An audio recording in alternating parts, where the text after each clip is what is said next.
મિત્રો કેમ છો? મજામાં જશો? હર હર મહાદેવ, જય મા મોગર। આજે તો શ્રાવણ મહિનાનો પહેલો દિવસ હતો એટલે અમે આવ્યા મહાદેવના દર્શન કરવા।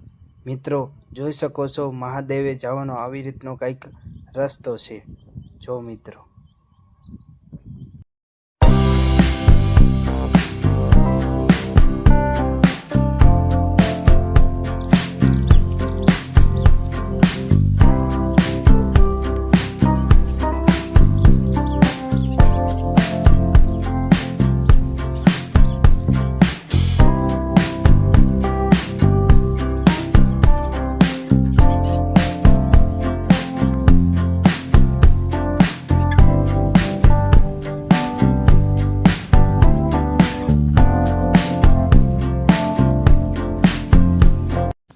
ફાઇનલી મિત્રો હવે હું પહોંચી ગયો। જો આવી રીતની કઈ ગુફા છે। જો મિત્રો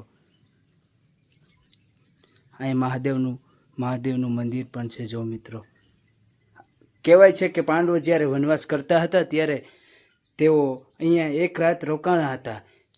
ત્યારે ભીમે મહાદેવની સ્થાપના કરી હતી, એટલા માટે આ ગુફાને ભીમનાથ મહાદેવ તરીકે ઓળખવામાં આવે છે। જો મિત્રો આવી રીતની કંઈક ગુફા છે।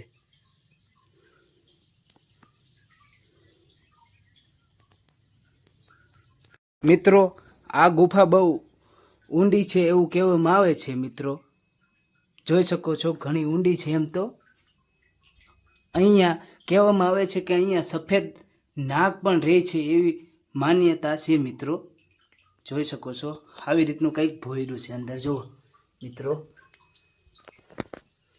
આ ભોંયરું ઠેઠ જુનાગઢ નીકળે એવી વાત છે। મિત્રો આ ગુફા 5000 વર્ષ જૂની હોય એવું માનવામાં આવે છે। મિત્રો જોઈ શકો છો આવી રીતની કંઈક ગુફા છે।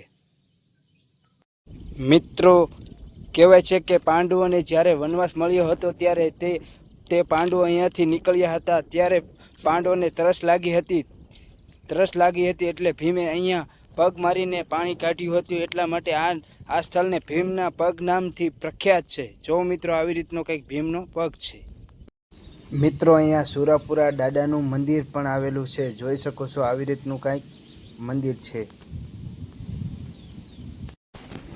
મિત્રો ગુફા ઉપરથી કંઈક આવો નજારો દેખાય છે। જોઈ શકો છો મિત્રો અહીંયા પવનચક્કી પણ છે। જો કેટલી બધી પવનચક્કી છે।